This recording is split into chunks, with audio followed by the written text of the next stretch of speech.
Welcome to the Jameson Files. I'm your host, Carrie Webber, and guess what? I have a repeat guest. My good friend, Brandi Williams, is here with me. And Brandi, congratulations. You're a part of the Come Back Twice club. I'll take it. I don't know. I get a jacket. I mean, maybe a sticker. Okay.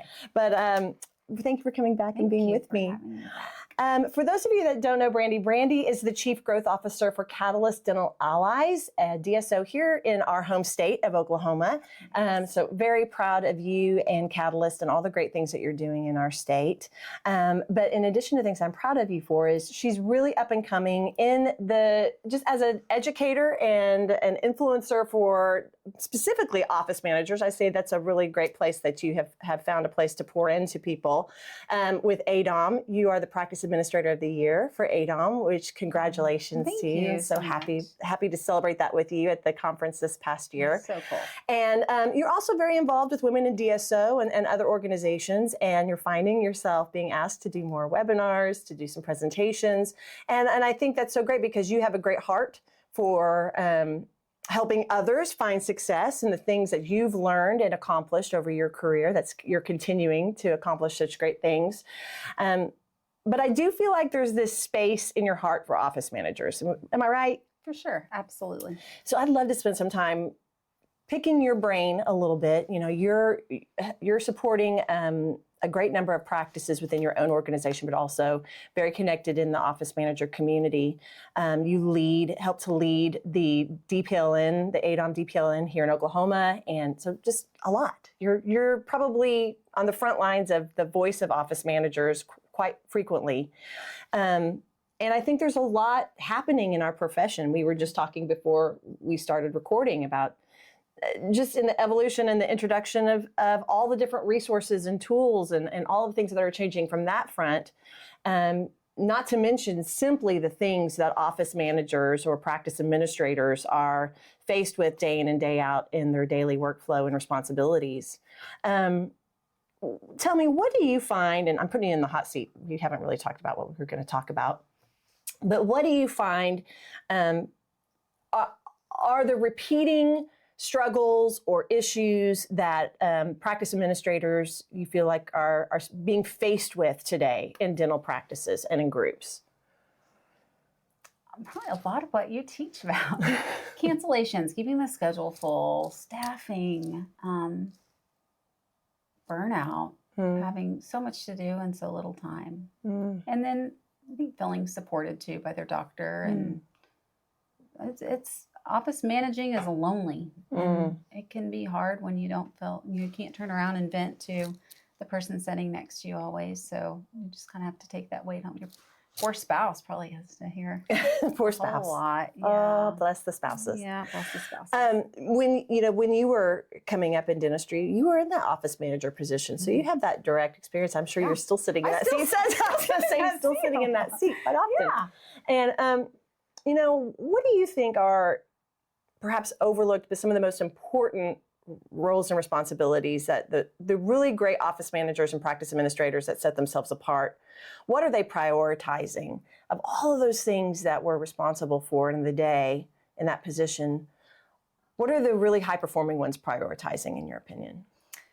I'm so glad you asked me that. And I really am glad I still get to sit in the role of office manager, because I think if I weren't there, I'm not relevant anymore. So I learn more about myself and my clinics and the people that work there when I actually sit in the seat for a couple of days and really see what they're dealing with. The really great ones, there's relationships. So if we have strong relationships with our patients and prioritize the schedule, it's like the rest just happens. The magic happens. But if we're so busy like verifying insurance or working on outstanding claims and everything around us is burning, it's really hard to recover and try and scramble last minute to fill schedules or work on treatment plans. And we just take care of the people that are in front of us and build a really great schedule, have a good game plan for the day, the rest just kind of happens. But to do that, you've got to be looking ahead and you've got to be looking out, not just hiding in. Something that tell me if you agree with this, and I work with different sizes of practices and groups, and a lot of FaceTime with the office managers that are leading practices. And when I get on my rants, I often talk about, if you're spending the majority of your time in an office behind a closed door working on tasks, you're missing some of the biggest opportunities to lead that practice to a higher level of success, because you're not out there seeing, hearing, and experiencing how your team is performing. Because to me, a really high-performing practice administrator, office manager is seeing the needs, training and developing to those needs, and looking out at how to seeking solutions to fix issues or glitches or elevate performance, whatever it is that we need. And we cannot do that if we've locked ourselves behind a door, to your point, working on insurance all day long. And I think a lot of office managers probably have great skill set in insurance management. And it feels like a worthy, productive task. But if we want to go to that next level for the practice and otherwise, there's much more that an office manager can be doing beyond the tasks. So it's definitely not growing the practice. And it is, specialized. Not everybody can come in and have that same skill set and be able to, appeal claims and know when to fight and advocate for your patients. But that's also not growing the practice or your team members around you. So when we were talking about earlier, before we hit record, maybe we should have hit record while we were talking, but we were talking about, my goodness, there's so many resources and tools and softwares and new technology and new services that, and you get inundated with this a lot by companies wanting to demo with you. All day demos. You can just do demos all day long. And your group has selected certain things and resources to provide to your practices.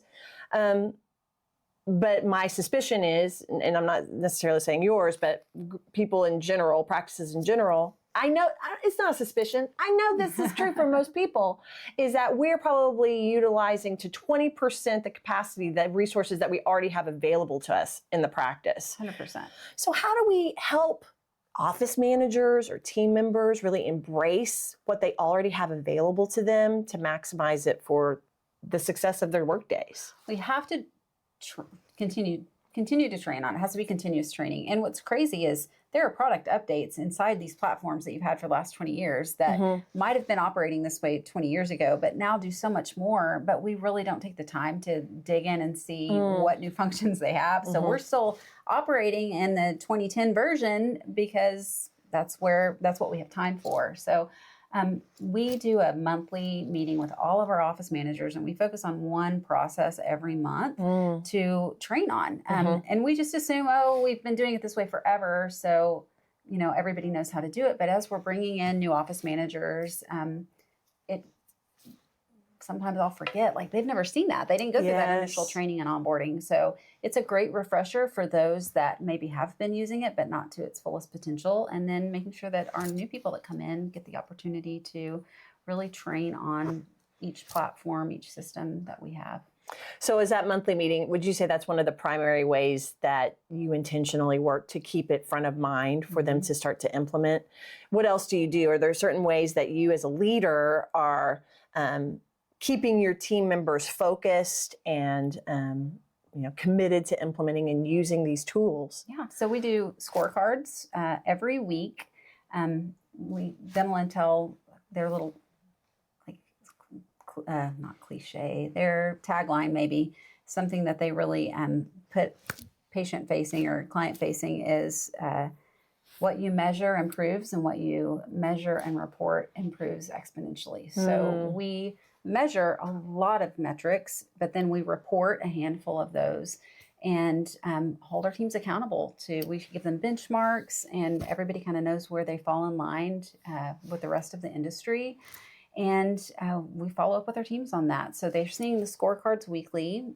We encourage them to speak with their doctor about that scorecard, review it weekly with them. We do our monthly meeting with all of our office managers. And then I do quarterly business reviews with every single manager. And we go through our different platforms and processes during then to find out what's working, what's not, what would you like additional training on? And then whatever that focus is, I usually try to come up with something quarterly that we really want to improve. And then that's going out maybe on our little group meeting once a week, like, hey, I want to shout out this team that's doing great with this. I'm also really trying to empower our office managers to start sharing and coaching our teams during those manager meetings too, to give them the opportunity to kind of step outside of their comfort zone and become like the KOLs for Catalyst and help teach some of their peers. Peer-to-peer learning is just really special. Leveraging each other's expertise, that's what I always say, even in the smallest of practices. I'm like, the person that I want training the rest of the team in your practice on a certain system or skill is the person that does it the best. Yeah. And often, office managers, I think, fall into this incorrect assumption They have to do it all. that they have to do it all, or that they have to lead every meeting, that they have to do every training. And that's not necessarily so.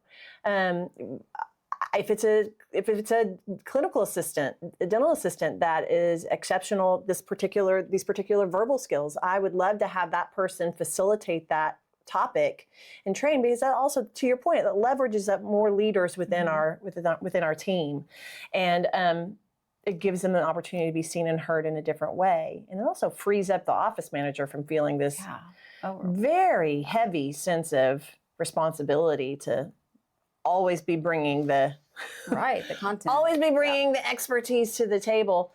And quite frankly, and I know this as a business owner myself, I mean, surely we all feel, office managers, anybody that's leading meetings on a regular basis, you have these moments where you think, surely they are sick of hearing me. 100%. Yes. I'm like, I just, it's like a broken record. Oh my God. Like the Charlie Brown teacher that, wow. I'm like, here I go again. Yeah, sometimes that's why people bring companies like Jameson in. It's not necessarily to introduce something new, but to get through from a different voice of what right looks like and elevating that performance. So having discovering the strengths within our team. I love that you do that, and giving space for other people to share their successes and show people the way. I have to push a little bit. I haven't had a lot of I call them victims instead of volunteers. I haven't had a lot that are like, oh yeah, I'd love to do that. But when you see those strengths and case presentation or culture, to just, hey, I would love for you to share that. And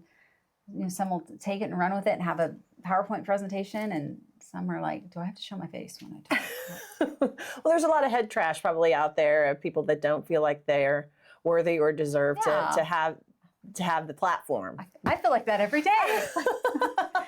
it's just, I don't know, imposter syndrome, but it is, again, just with the office manager, here I am, they're not going to want to hear from me. I think it's really normal to feel that way, to have those inner saboteur moments. Yeah. So, for all of you that are trying to implement new things, or you're trying to hold team accountable to new habits or improvement or utilizing of new tools that you've invested in, repetition is the key. So to Brandi's point, those regular meetings where you're bringing it back to front of mind, and then setting measurable and attainable goals that we can track our progress, but that continuous training, continuous measurement, and then leveraging the teammates that are figuring it out and doing it the best to help their other teammates become more and more successful. Those are such key elements to learning, processing information, retention, and getting buy-in, as we had talked about. It's so important to have buy-in from our team of whatever that you're setting forth for 2026 or for any years ahead. Alignment, something I'm discovering. We're recording this early 2026. It's February. Groundhog Day. It is Groundhog Day. The year of January was real long. But we're now in the new year of February. And something I've already discovered with practices and groups that I've been working with this year is they're all very interested in alignment, in getting their teams aligned and focused on the same goals, bought in and going the right direction, and then committing to strategies to help them this year improve their results based upon the vision that they're clearly communicating. I feel like what you're saying speaks to that. Do you find that that's something important for you all in the work that you do or that you're doing with office managers, that clarity and alignment? Is that a need? Yes, absolutely. And it works better if it's their idea and they come up with it and they all, have a commitment from each other to work towards that goal. If it's just corporate told us, which I hate the word corporate, but if it comes like they told us this is our goal and they're just working towards it, but don't really, it wasn't their idea. They didn't buy into it. So the more you can as a team meet together, talk about those goals, discuss them in your morning huddle, and get buy-in and accountability from everybody, I think the more successful they're going to be, rather than somebody just shoved a number at your office and it's stuck there. And this is where we gotta run on the hamster wheel until we hit it. Well, I mean, it's not that different from our relationships with patients. If you are constantly telling them what they need or telling them, there's not this sense of responsibility or even buy-in from the patient that that's something that they want or need. But if we engage in a dialogue and that real co-discovery type conversation, that's a whole different level of trust and urgency that patient will likely experience because they're a part of that conversation with you. You're not just telling me what to do. And it's the same with our teams. Absolutely. There are things that people need to know and they need to do. But there are these huge opportunities in the areas where you feel like you're underperforming or tools that you feel like you're underutilizing for a conversation to take place at a team meeting where we troubleshoot and we talk about what's getting in our way from really maximizing this tool. When have we used it? Why are we not using it all the time? What do we need to make this a more successful integration into our daily workflow? Because anything new that you're introducing this year is going to be a learning curve for your team. It's taking them outside of their usual customary habits and comfort zones. And so the more you repeat and the more you train and the more you talk about it, the more likely they're going to start to process that and continue to practice until they become competent with it. And there's just so much technology right now. And none of it's just plug and play, like, oh, we turn it on and everything works perfectly. We still have to work out kinks and discover how this works in our practice. There's no perfect anything I've found. And I've done a lot of demos to try and find perfect, but it's what's going to get us closest to our end goal and what we're really wanting from it. So you have to go into that mindset of, there might be some hiccups and we're going to have to keep an open mind and work along with the vendor. If something's wrong, call and ask for help and don't just, mine's broken. Move on. Moving on. Yep. Back to the old way. Yep. Back to how we've always done things. But you're going to have a champion or a cheerleader in your practice that's committed to being that person because, change management's hard and we get naysayers sometimes that I don't want to do that. And if you let that voice be louder than your cheerleader champion, then it's going to be really hard for everybody to jump on board. And 100%. Yes. So 2026. What do you see or what do you anticipate coming down the line for practices that your office managers are going to be on the front lines of addressing or needing to work through? We've talked a little bit about this, but like phone AI, I think that's a huge... AI on the telephone? On the telephone. So we're either going to have to get better on the phone or AI is going to, or we're going to have to start relying that. Not that we'll ever be done with people on the phone, but there is definitely a space for missed calls or, if we're looking at like call conversions, are we bombing? Are we spending all this marketing dollars to bring new patients in the practice, but they never get past the phone call? So being able to really better train our teams on call conversion and how to bring in new patients or rely on an AI agent to kind of help with that. I think we're really going to see a lot happening in the telephone space with AI. We were, again, in the secret conversation we were having before we hit record. Should have been there. Sorry. We talked a lot about, man, everybody's trying to jump on the AI bandwagon. Where does it make sense? Right. Where does it make sense, and how does it make sense for companies? And I think, great questions to ask and things to explore is always take it back to your practice's vision, or your organization's vision, or what your top needs are. What do we need to be our ideal more consistently? And what do these services bring to the table that could help us accomplish that? You don't have to get everything. No. But you do need to look into the evolution of what's available to us. The trailblazers of dental practices get this, that to become more clear on what do I need, what do I want, what do we need to start, stop, what do we need to seek out, change, and ask the right questions to these companies of, does this create a clear path to help us have more consistency in what we're doing? I think phone AI is scary. It is scary. It's scary. When we went down the road, it was not a good outcome because it was so new. Yeah. But I'm not like just, wiping my hands of it. I think there's a lot of value there. Yeah. We just have to find out how our path, and how it's going to best help our patients. Because right now, I have enough data to see that that's a weak spot. And it's not just our practice. It's a lot of places.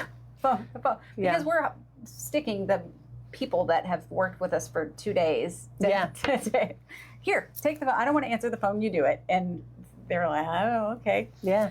So. That's something in our marketing side of Jameson that AI is really, we're using that more and more from that learning standpoint in terms of measure, on the phone calls, how many were successful, how many did we actually schedule, what were the obstacles that they were faced with, what did we do, what did we not do, and to really give some insights on what's happening in those conversations. Where we need to train, what do we need to help our teams understand so we can help more patients.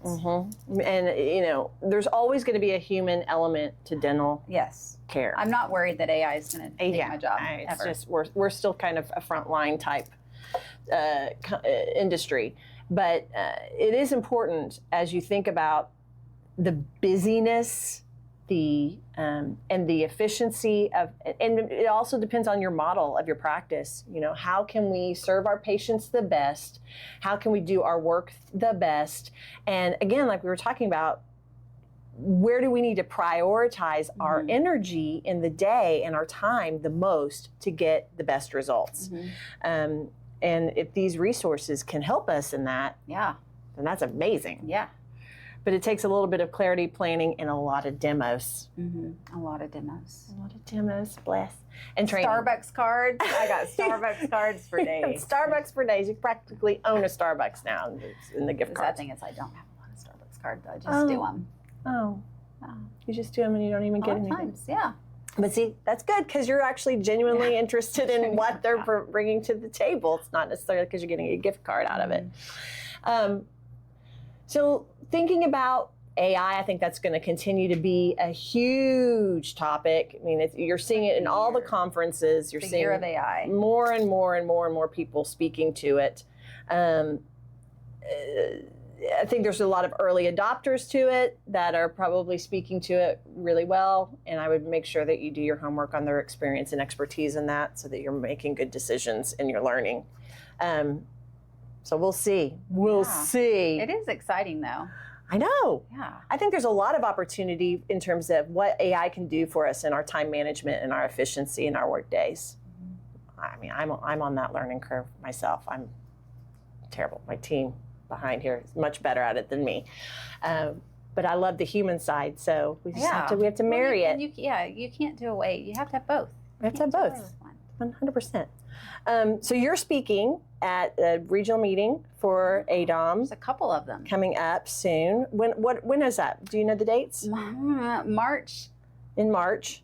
You can go on the ADOM website to find out more. You can. And it's at the Glidewell headquarters in California. Love that. I know.